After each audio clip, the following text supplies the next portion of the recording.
Cantarei para sempre as tuas misericórdias, ó Senhor.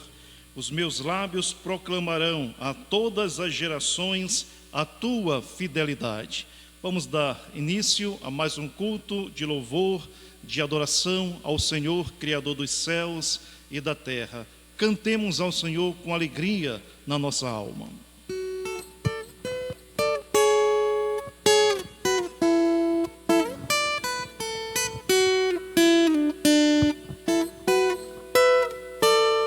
Minha oração atende, ó Deus, ouve, ó Pai, meu súplica. Dos fins da terra como a ti, com abatido coração.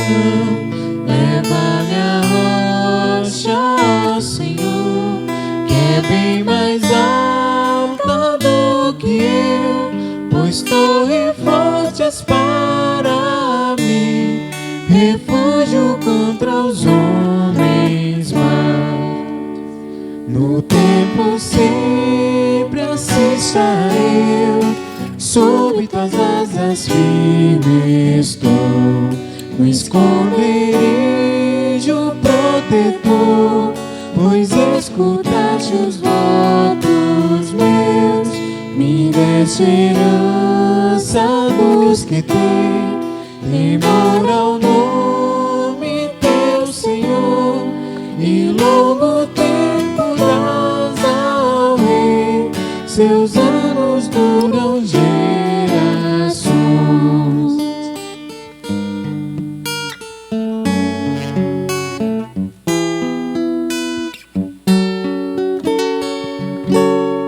Que permaneça diante de Deus para sempre o nosso Rei. Tua verdade, teu favor, teu reino possam preservar. Assim teu nome louvarei, com salmos sempre cantarei, e dia a dia cumprirei os votos feitos ao Senhor. Vamos orar ao nosso Deus. Pai eterno, mais uma vez na tua presença, buscamos a tua face augusta, generosa. O Senhor se volta para nós, o Senhor se volta para nós com expectativa de colher adoração. E por meio de Jesus nós podemos fazer isso. Somos incompetentes, pecadores, rebeldes, mas por meio da obra do Senhor Jesus, nós tivemos o nosso coração reconciliado com o Senhor. E aqui estamos para te louvar. Te louvamos porque tu és o Deus eterno, bendito, tu és o Criador do universo, tu habitas a eternidade, mas ao mesmo tempo, por meio do Espírito Santo, o Senhor está conosco, olhando para nós, nos dando força, perseverança. Que o Senhor venha receber nesse momento a adoração do teu povo, o teu povo aqui nesse templo, o teu povo espalhado nas casas, nos lares, mas que sejamos ricamente abençoados pela presença do teu Espírito Santo e pela tua palavra. Que o Senhor venha de fato estar conosco, que o Senhor receba o nosso louvor no nome precioso de Jesus. Amém. Nós iremos abrir as Escrituras em Oséias, capítulo 7, iremos dar continuidade à nossa leitura continuada. Oséias, capítulo 7.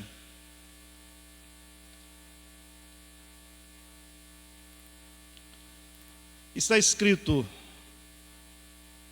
quando me disponho a mudar a sorte do meu povo e a sarar a Israel, se descobre a iniquidade de Efraim, como também a maldade de Samaria, porque praticaram a falsidade, por dentro há ladrões, e por fora rouba a horta de salteadores. Não dizem no seu coração que eu me lembro de toda a sua maldade. Agora, pois, os seus próprios feitos os cercam, acham-se diante da minha face. Com a sua malícia alegram ao rei, e com as suas mentiras aos príncipes. Todos eles são adúlteros, semelhantes ao forno aceso pelo padeiro, que somente cessa de atiçar o fogo desde que sovou a massa até que seja levedada. No dia da festa do nosso rei, os príncipes se tornaram doentes com o excitamento do vinho, e ele deu a mão aos escarnecedores, porque prepararam o coração como um forno. Enquanto estão de espreita toda noite, dorme o seu furor, mas pela manhã arde como labaredas de fogo. Todos eles são quentes como um forno e consomem os seus juízes. Todos os seus reis caem, ninguém há entre eles que me invoque. Efraim se mistura com os povos e é um pão que não foi virado. Estrangeiros lhe comem à força e ele não o sabe. Também as cãs já se espalham sobre ele e ele não o sabe. A soberba de Israel abertamente o acusa. Todavia não voltam para o Senhor, seu Deus, nem o buscam em tudo isto. Porque Efraim é como uma pomba enganada, sem entendimento. Chamam o Egito e vão para a Síria. Quando forem sobre eles, estenderei a minha rede, e como aves do céu os farei descer. Castigá-los-ei segundo o que eles têm ouvido na sua congregação. Ai deles, porque fugiram de mim. Destruição sobre eles, porque se rebelaram contra mim. Eu os remeria, mas eles falam mentiras contra mim. Não clamam a mim de coração, mas dão uivos nas suas camas. Para o trigo e para o vinho se ajuntam, mas contra mim se rebelam. Adestrei e fortaleci os seus braços, no entanto maquinam contra mim. Eles voltam, mas não para o Altíssimo. Fizeram-se como um arco enganoso. Caem a espada os seus príncipes por causa da insolência da sua língua. Este será o seu escárnio na terra do Egito. Vamos cantar o hino 74, nos preparando para o nosso momento de oração, de quebrantamento na presença do Senhor. Hino 74.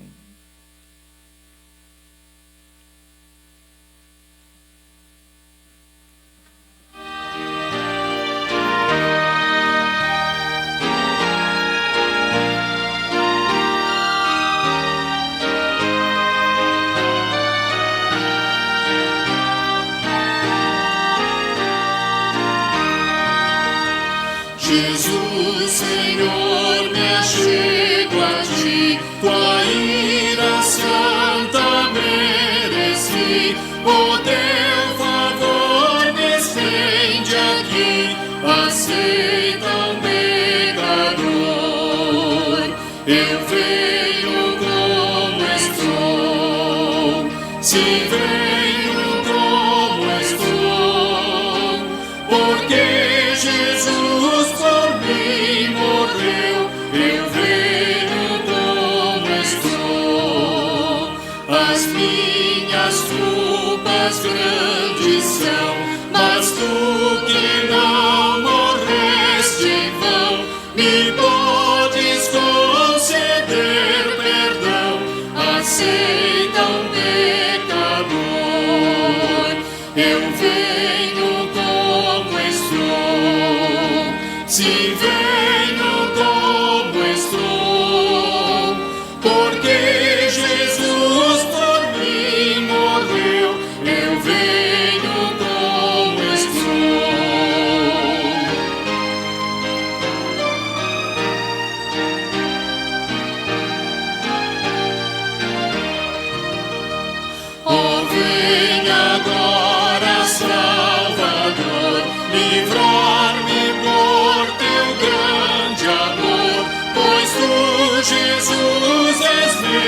Senhor aceita o pecador. Eu venho como estou, sim, venho como estou, porque Jesus por mim morreu. Eu venho como estou.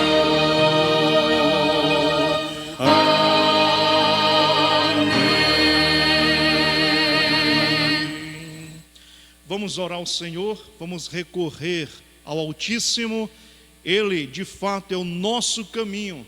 Quando o nosso coração nos acusa, quando o Espírito Santo atesta pecado, nós só temos um caminho a percorrer: os braços amorosos do nosso Pai. Assim como o filho pródigo correu para o seu pai, nós devemos buscar o perdão, a graça e a misericórdia do Senhor. Oremos. Nosso Deus, Pai de infinita misericórdia, buscamos a Tua face nessa noite, recorremos ao Senhor. Somos pecadores, temos consciência desse fato de maneira experimental, prática, percebemos as nossas ações malignas como consequência do nosso coração corrupto e enganoso, mas buscamos a Tua face nesse exato momento, recorremos ao Senhor. Não queremos ser aquele povo tantas vezes ingrato, povo de Israel. Lemos a história do Teu povo fugindo do Senhor, se envolvendo na idolatria, no paganismo. Nós queremos buscar a Tua face, nós queremos nos aproximar do Senhor momento após momento. Visita, Senhor, o nosso coração nesse tempo tão difícil, onde estamos longe da congregação, não estamos de fato nos alimentando do corpo do Senhor. Precisamos que o Espírito Santo nos atraia ao Senhor e que possamos sentir o peso do nosso pecado e sinceramente confessar ao Senhor os nossos erros. Assim temos perdão, temos manifestação da Tua graça, temos bondade e podemos desfrutar do Teu grande amor. É isso que nós Te pedimos, no nome precioso de Jesus. Amém. Vamos fazer a leitura nesse momento do nosso Catecismo Maior. Nós estamos na pergunta 185, uma pergunta que aborda sobre a oração. E a pergunta é a seguinte: como devemos orar? Como devemos orar? Eis a resposta: devemos orar com solene apreensão da majestade de Deus e profunda convicção de nossa própria indignidade, necessidade e pecado, com corações penitentes, gratos e francos, com entendimento, fé, sinceridade, fervor, amor e perseverança, esperando nele com humilde submissão à sua vontade. Nós vamos cantar ao Senhor 2 cânticos. O Salmo 145, versículo 1 diz: exaltar-te-ei, ó Deus meu e Rei, bendirei o teu nome para todo o sempre. Louve ao Senhor na sua casa, com a sua família, expressando a sua alegria ao Criador.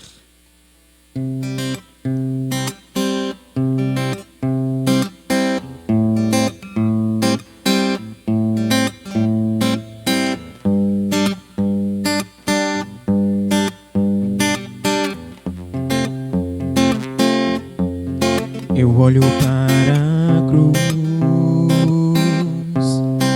e para a cruz eu vou do seu sofrer participar, da sua obra vou cantar. Meu Salvador, mostrou o amor do Pai,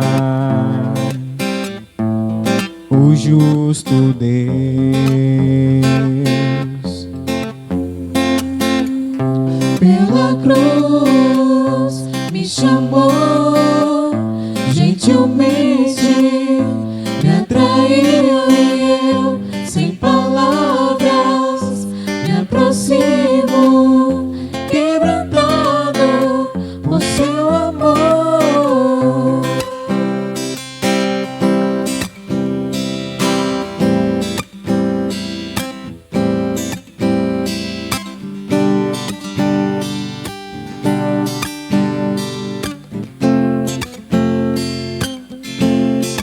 Merecida vida,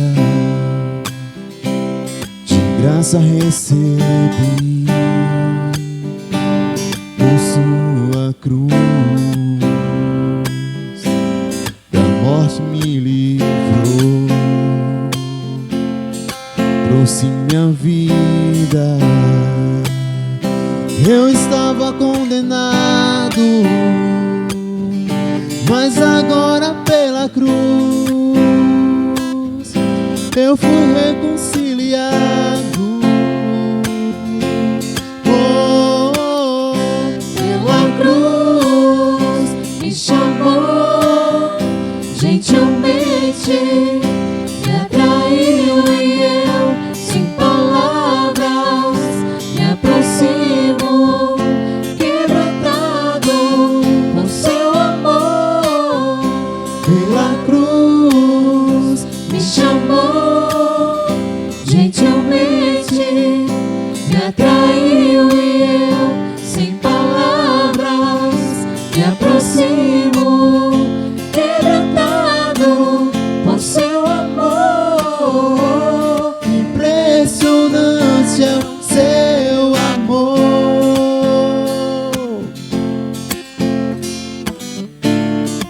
Me redimiu e me mostrou o quanto és fiel. Impressionante é o seu amor.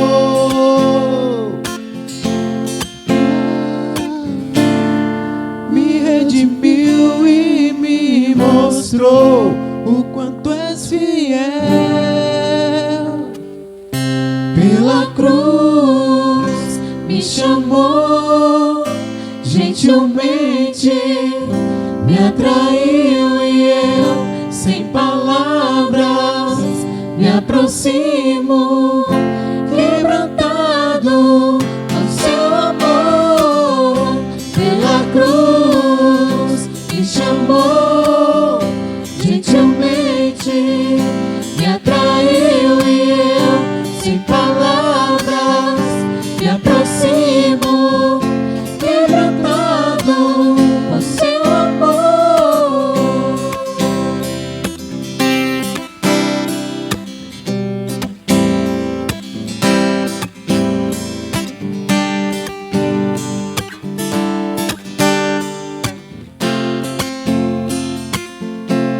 Oh, oh, Pela cruz me chamou, gentilmente me atraiu e eu, sem palavras, me aproximo, quebrantado por seu amor.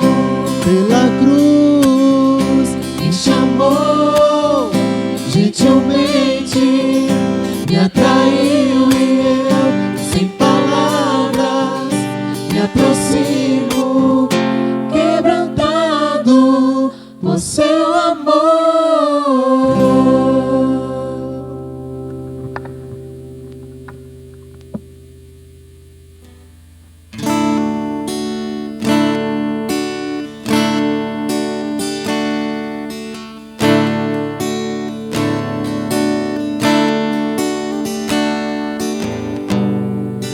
ele não tinha qualquer beleza ou majestade pra nos atrair.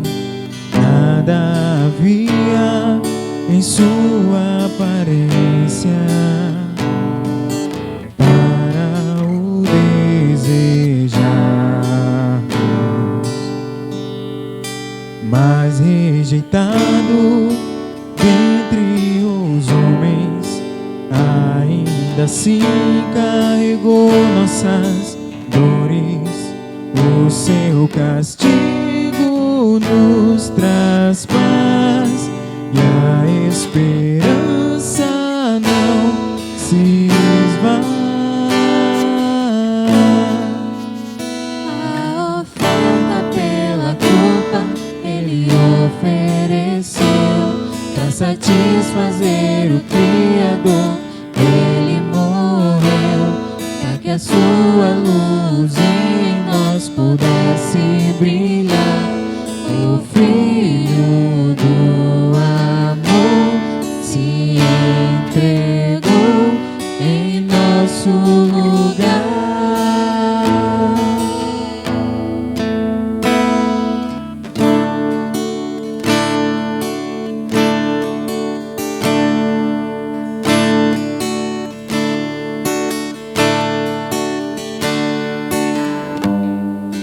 Mas rejeitado dentre os homens, ainda assim carregou nossas dores. O seu castigo nos traz paz e a esperança não se esvai. A oferta pela culpa Ele ofereceu para satisfazer o Criador. Ele morreu para que a sua luz em nós pudesse brilhar. O Filho do amor se entregou em nosso lugar. És o Cordeiro que pelos nossos pecados foi esmagado, sem dizer uma só palavra. Se entregou aos cravos, derramou sua vida até a morte, provando a ira amarga pra nos dar sua doce graça e nos fazer viver.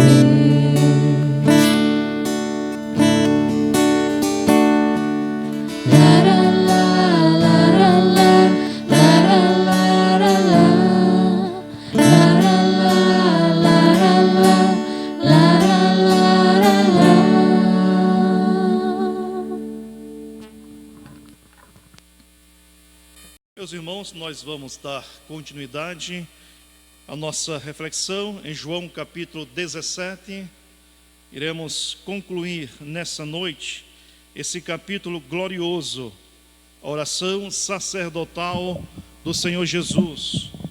João capítulo 17. Quando nós estudamos o capítulo 16, vemos o Senhor Jesus se despedindo dos seus discípulos.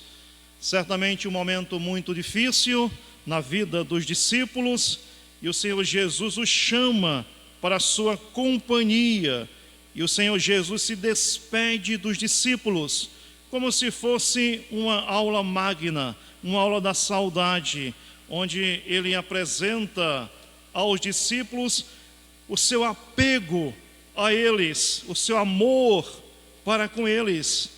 É interessante notar que Jesus não estava mais em missão com os homens, não estava mais exercendo milagres nessa terra, falando do plano de Deus. Ele estava pessoalmente com os seus discípulos. E como vimos, os discípulos representavam a igreja do Senhor Jesus Cristo, que foi comprada com seu precioso sangue. E E se os irmãos perceberem o capítulo 16, a aula magna do Senhor Jesus tem como escopo apresentar que ele, Jesus, o grande mestre, estaria para sempre com os seus discípulos, para sempre com o seu povo, marcando uma unidade entre Jesus e a sua igreja. No capítulo 17, nós encontramos Jesus agora olhando para o seu Pai.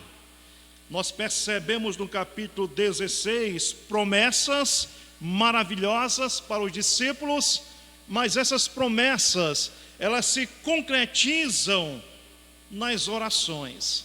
Então Jesus agora, no capítulo 17, ele ora ao seu Pai, apresentando o seu povo, o povo de Deus, para que Deus venha de fato abençoar o seu povo.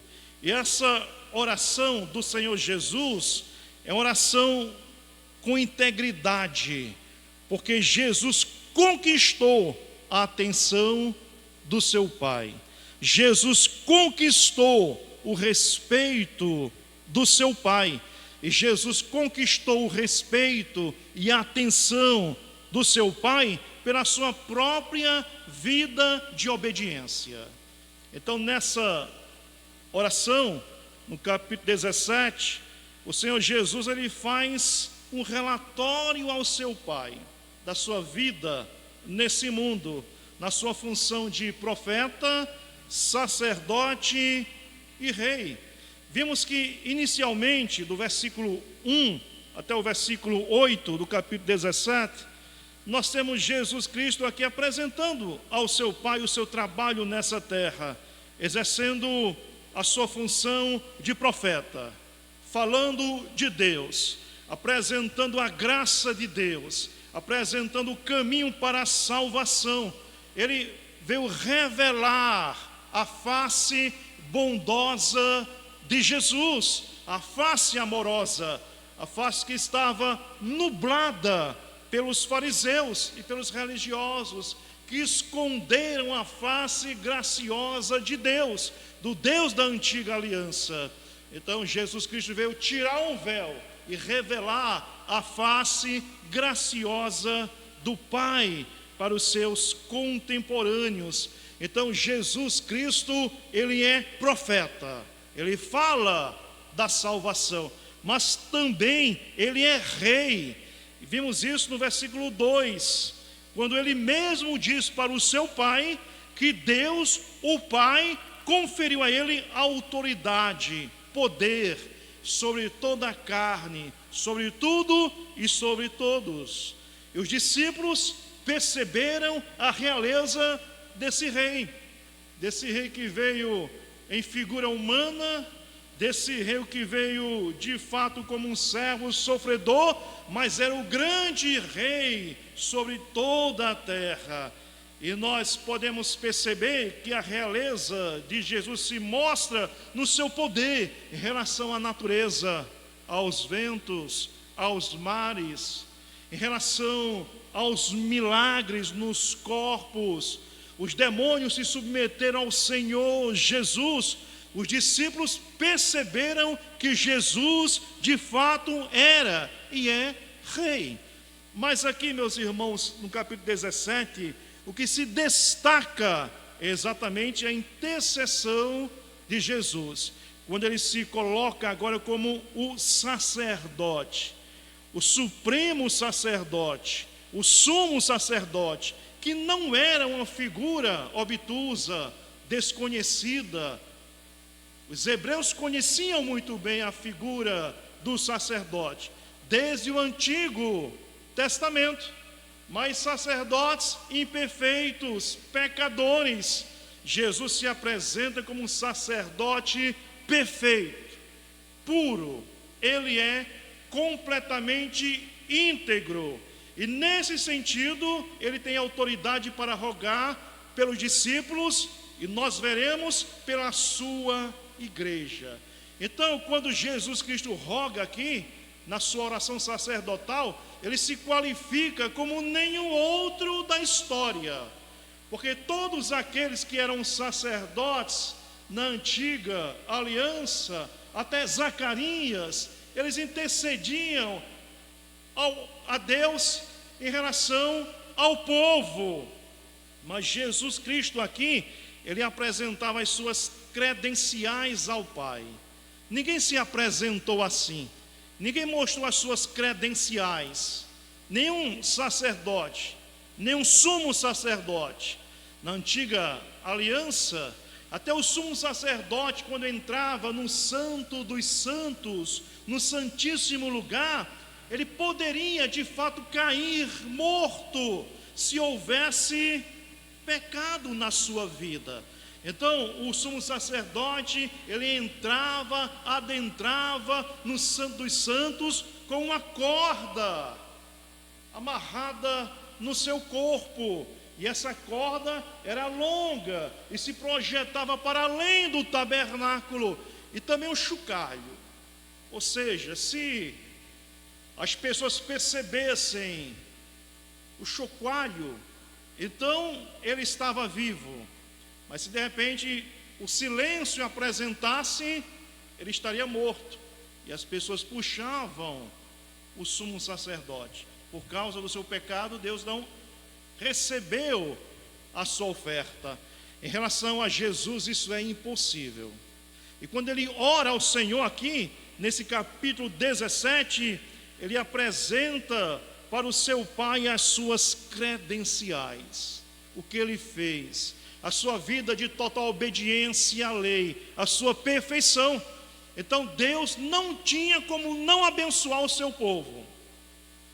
Então essa oração sacerdotal do Senhor Jesus é uma reivindicação ao Pai pelo que Ele fez por nós. E Deus não poderia negar o pedido do seu Filho, porque Ele conquistou para nós exatamente a bênção das bênçãos, pela sua própria vida, pelo seu proceder.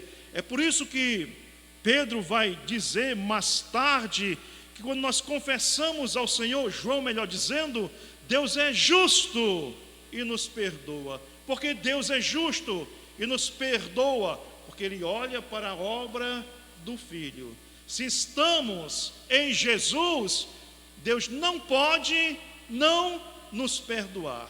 Necessariamente Ele nos perdoa. Não tem como Deus, o Pai, negar um pedido do Filho. Isso é absolutamente impossível, porque Jesus Cristo conquistou esse respeito ao longo da sua vida. Então aqui nós temos Jesus, já vimos aqui, do versículo 9 até o versículo de número 19, Jesus intercedendo pelos seus discípulos, intercedendo de fato pelos apóstolos. Eles seriam fundamentais, seriam os continuadores da obra, as colunas, os pilares da igreja. Já vimos que Jesus Cristo se estabelece como sendo o alicerce, Jesus Cristo é a plataforma, mas as colunas, os pilares são os apóstolos. E Jesus Cristo, portanto, roga por eles. Eles apresentariam as palavras de Deus, e havia necessidade de uma intercessão por eles. E por meio da mediação de Jesus, nenhum deles se perdeu. Agora notem a parte do versículo 20, nós temos Jesus rogando pela sua igreja, de forma geral, e certamente intercedendo por nós, que estamos aqui nessa noite. Veja a partir do versículo 20. Não rogo somente por estes, mas também por aqueles que vierem a crer em mim, por intermédio da sua palavra, a fim de que todos sejam um, e como és tu, ó Pai, em mim, e eu em ti, também sejam eles em nós, para que o mundo creia que tu me enviaste. e eu lhes tenho transmitido a glória que me tens dado, para que seja um, como nós o somos, eu neles e tu em mim, a fim de que sejam aperfeiçoados na unidade, para que o mundo conheça que tu me enviaste e os amaste, como também amaste a mim. Pai, a minha vontade é que onde eu estou, estejam também comigo os que me deste, para que vejam a minha glória que me conferiste, porque me amaste antes da fundação do mundo. Pai justo, o mundo não te conheceu, eu, porém, te conheci, e também estes compreenderam que tu me enviaste. Eu lhes fiz conhecer o teu nome, e ainda o farei conhecer, a fim de que o amor com que me amaste esteja neles, e eu neles esteja. Então voltem, irmãos, àquele pensamento inicial do capítulo 17.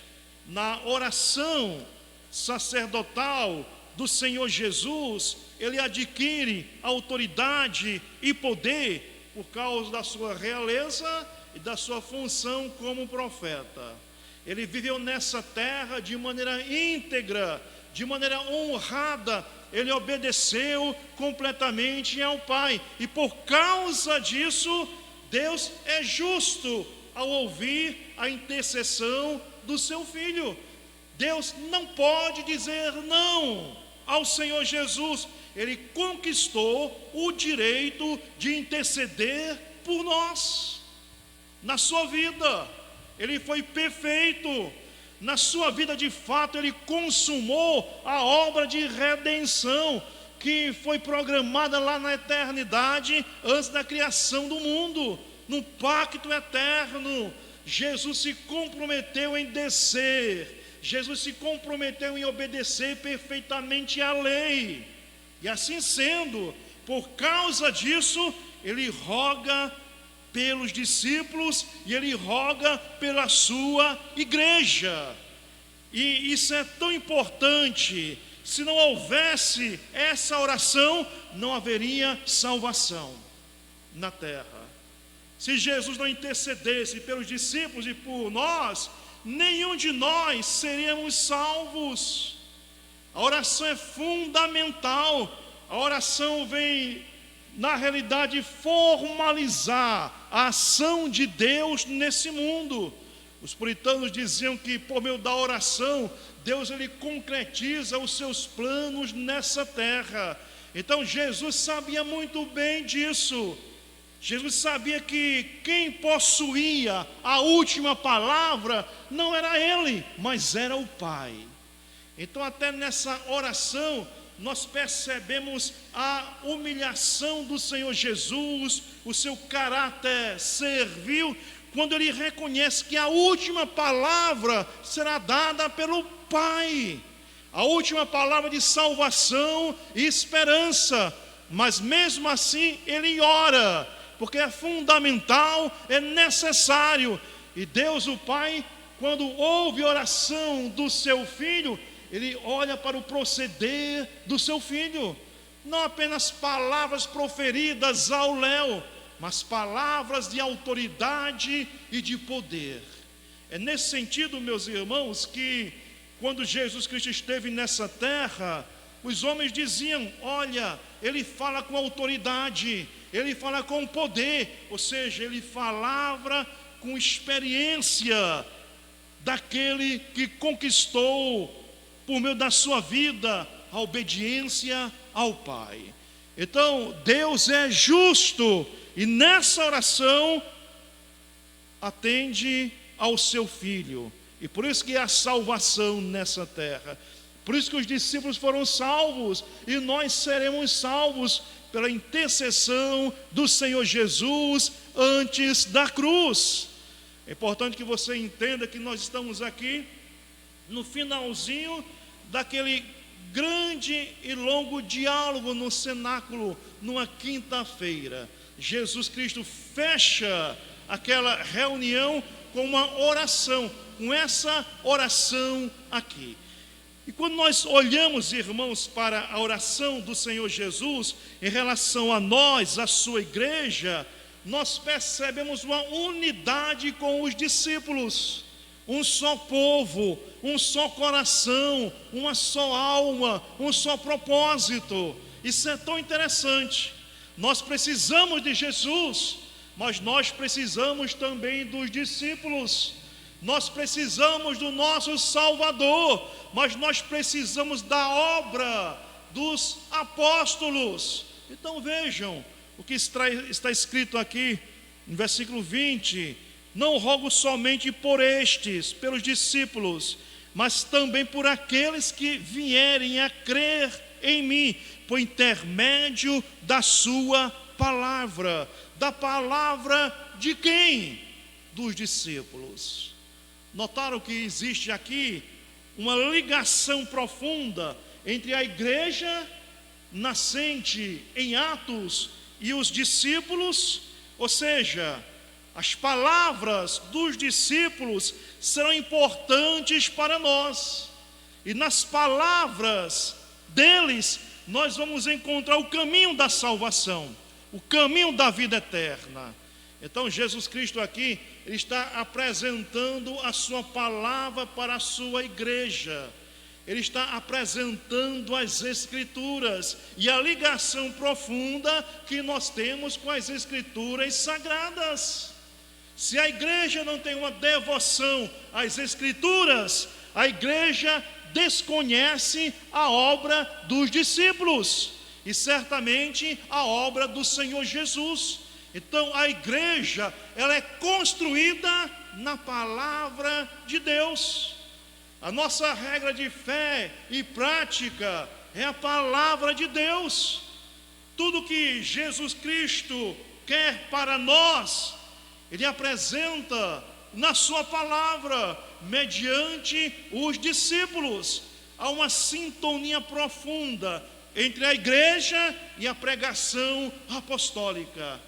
É isso que Jesus Cristo apresenta aqui. Ele roga pelos discípulos, inicialmente pelos apóstolos, e agora roga por nós.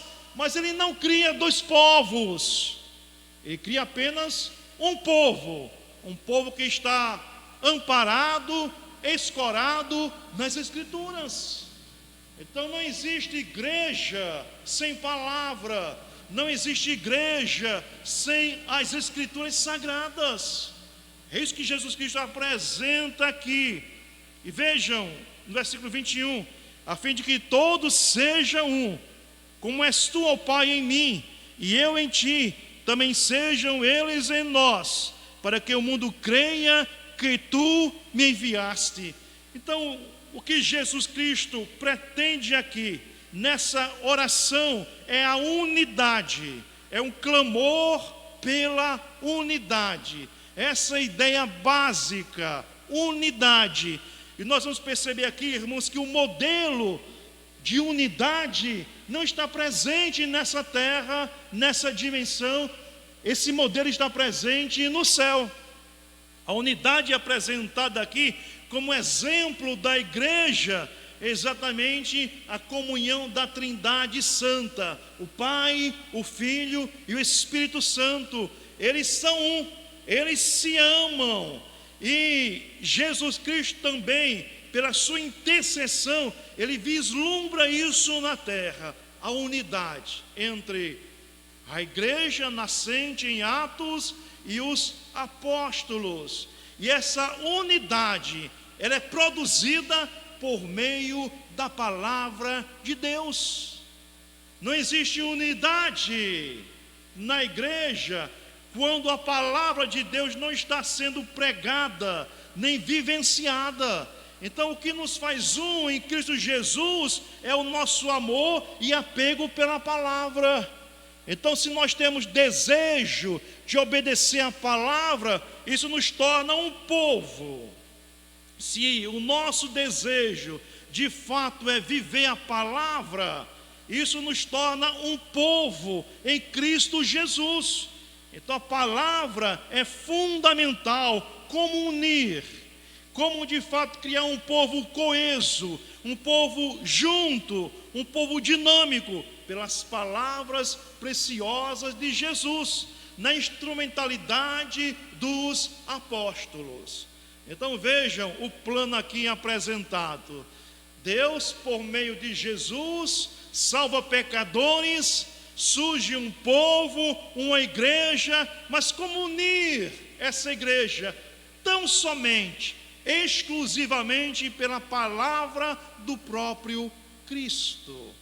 As Escrituras têm o poder de nos unir, e as Escrituras são as palavras do próprio Cristo, que os discípulos aprenderam enquanto estavam nessa terra. Nós já estudamos isso aqui.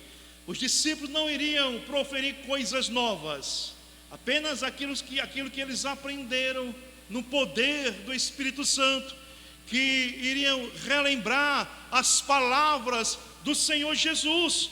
Não trariam novos fatos, novos eventos, apenas iriam apresentar para a igreja as palavras do Mestre, enquanto eles eram discípulos, e evidentemente serão lembrados pelo Espírito Santo de Deus. Então nós podemos perceber, irmãos, que Jesus Cristo estava e está presente na sua igreja por meio da palavra, assim como ele estava na Palestina, nas andanças, nas praias, nos montes, nas vilas, nas cidades, nos povoados. Jesus Cristo se faz presente nesse mundo por meio da sua palavra. Essa ideia básica que Jesus Cristo apresenta aqui. Não existe povo de Deus sem palavra de Deus. A verdadeira religião é a religião da palavra do Senhor. E assim nós somos unidos em Cristo, quando nós amamos a palavra do Senhor. Quando nós olhamos para a palavra do Senhor como a fonte da nossa esperança, quando fazemos da palavra de Deus de fato as palavras de Cristo, para modelar a nossa vida. Se eu tenho essa apreensão e você tem essa apreensão, então nós passamos a ser um só povo, reflexos da Trindade Santa. Mas vejam que Jesus Cristo apresenta algo mais aqui. No versículo 21 ele diz: a fim de que todos sejam um, e como és tu, ó Pai, em mim e eu em ti, também sejam eles em nós, para que o mundo creia que tu me enviaste. É necessário uma explicação aqui em relação ao finalzinho do versículo 21. Às vezes nós falamos o seguinte: olha, precisamos nos amar, precisamos ser um só povo para que o mundo creia. Mas esse mundo aqui no contexto é um mundo que já está condenado. É um mundo para o qual não há salvação, não há esperança. É aquele mesmo mundo que vai ser convencido um dia do pecado, da justiça e do juízo. Eles não creram em Jesus e serão condenados. Eles terão de fato a certeza absoluta que são pecadores no último dia, quando estiverem diante de Deus o Pai, diante do Senhor Jesus, e receberem a sentença, e forem colocados no inferno. Todo joelho se dobrará, toda língua confessará que Jesus Cristo é o Senhor. Não existe ateu no inferno, mas no inferno eles também serão convencidos que nós somos o povo de Deus. Essa ideia aqui, que fomos criados em Cristo Jesus, que vivemos para a sua glória, que éramos o povo do Senhor. Eles terão essa certeza, porque perceberão unidade em nós. Hoje o mundo nos despreza, o mundo nos julga, zomba de nós, nos ameaça, mas ao mesmo tempo haverá um dia plena certeza que nós somos o povo de Deus, e eles não são povo de Deus. É muito comum você conversar com alguém que não tem Jesus no seu coração, e você pergunta: quando você morrer, você vai para onde? A resposta é imediata: eu vou para o céu, eu vou para o céu. Essa é a visão que se tem. Mas um dia, todos os homens perceberam que merecem o inferno, a condenação, porque transgrediram a lei moral do Senhor. Ninguém vai se queixar no inferno, ninguém vai levantar a voz e afirmar: olha, o juiz ele foi parcial. Mas também no inferno eles perceberão que nós somos o povo de Deus, escolhido antes da fundação desse mundo. Essa é a promessa aqui que Jesus Cristo apresenta aqui, por meio da unidade. Os incrédulos perceberão que Deus de fato veio por meio de Jesus para essa terra, para criar um povo para o seu Deus e Pai. Versículo 22: eu lhe tenho transmitido a glória que me tens dado, para que sejam um como nós o somos, eu neles e tu em mim, a fim de que sejam aperfeiçoados na unidade, para que o mundo conheça que tu me enviaste e os amaste, como também amaste a mim. Perceberam aqui, irmãos, a diferenciação? As ovelhas do Senhor Jesus, os discípulos, a igreja e o mundo.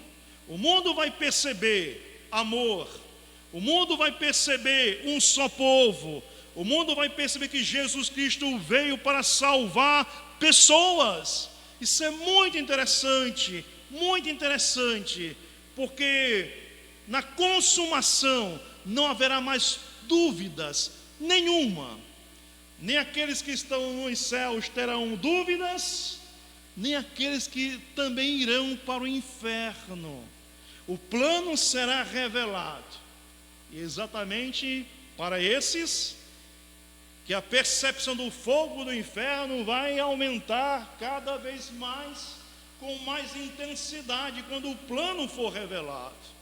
Essa ideia do fogo do inferno, quando eles perceberem de fato o plano, antes da fundação do mundo, que passa por Adão e Eva, pelo Antigo Testamento, pelas pegadas de Jesus Cristo nessa terra, pela vida dos apóstolos, pela caminhada da igreja. Um dia eles perceberão exatamente todo o plano, mas não haverá mais possibilidade de salvação, de esperança, de vida eterna. Estarão para sempre condenados ao inferno. É interessante quando nós olhamos, por exemplo, a parábola daquele rico que foi para o inferno.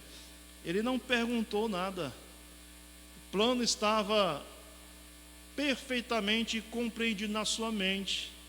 Ele pede até para que se envie evangelistas, para que os seus irmãos sejam salvos. É isso que Jesus Cristo está dizendo aqui. Essa ideia: o mundo vai de fato acreditar, crer. Não existe ateu no inferno, mas não haverá mais a possibilidade de salvação. Então percebam, meus irmãos, que essa oração do Senhor Jesus, ela é muito profunda. É uma oração que intercede por nós, mas ao mesmo tempo apresenta para os pecadores o plano redentivo, do qual e para o qual eles estão fora desse plano.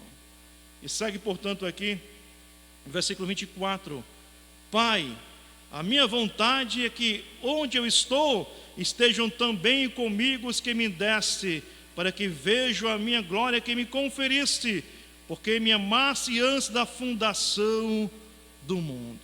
Ora, conforme eu disse no começo, Deus o Pai não poderia negar o pedido do seu Filho. Ele conquistou por meio da sua vida, das suas obras. E qual a vontade agora que Jesus Cristo apresenta ao seu Pai? É como se Jesus Cristo, ele dissesse para o Pai: Pai, eu fiz a tua obra, eu fiz exatamente o que eu prometi, eu fui fiel, eu fui santo, eu cumpri perfeitamente a lei, eu sofri nessa terra, fui rejeitado, serei morto. Agora eu quero fazer um pedido ao Senhor. É claro que Deus o Pai não poderia dizer não.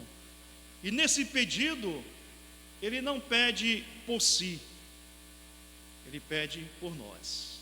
Veja mais uma vez aqui o pedido do Senhor Jesus. Pai, a minha vontade é que onde eu estou, estejam também comigo os que me deste. Então, por que nós vamos para os céus?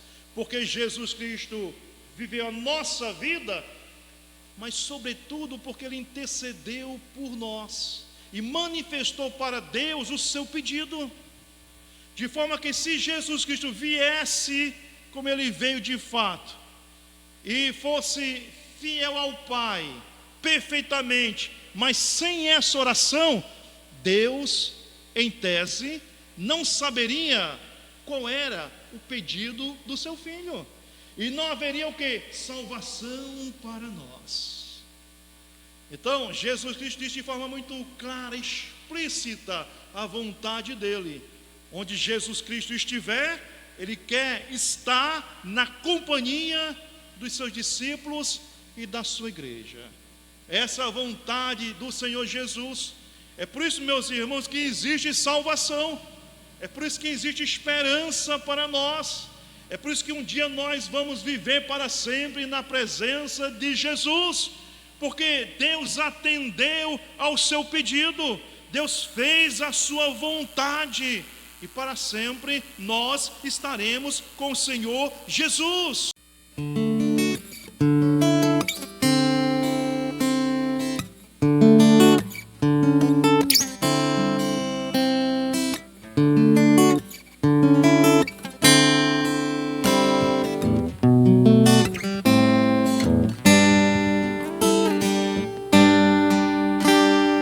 Cristo Jesus se apresentou como o Cordeiro de Deus. Forma singela Ele tomou para viver entre os seus. Manso e humilde de coração, fardo pesado levou. Veio calado dando perdão, que lá na cruz conquistou. Dai louvor ao Cordeiro de Deus. Glória, honra e domínio são seus. Com seu sangue nos comprou, para Deus nos transformou em sacerdotes e reis, para na terra reinar. Cristo também é forte, Senhor, pois é leão de Judá. Do Pai é intercessor por todos nós a orar. Grande triunfo foi ressurgir, oh que vitória sem par. Ao Rei glorioso o céu vai abrir quando o leão regressar. Dai louvor ao leão de Judá. Ele é muito digno de desatar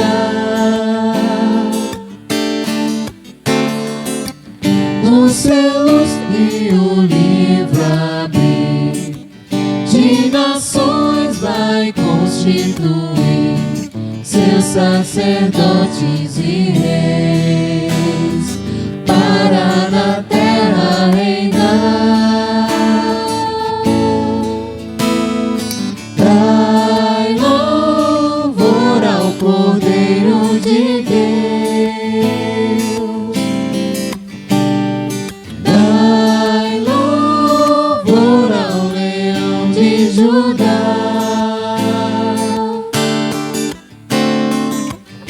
juntou força e mansidão, traz juízo e salvação.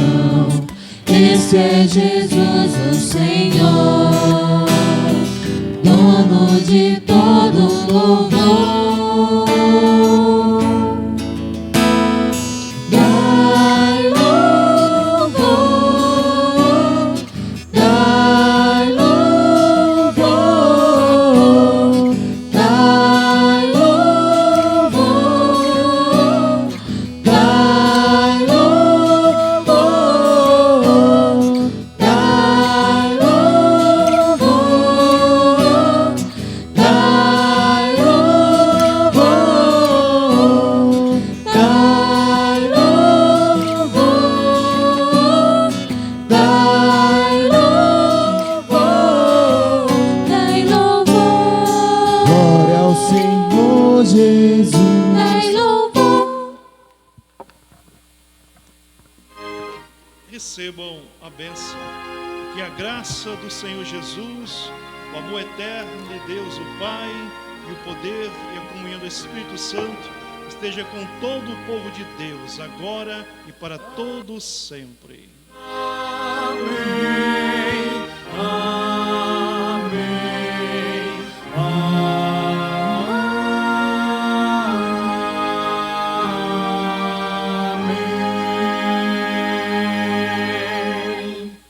Deus abençoe a cada irmão.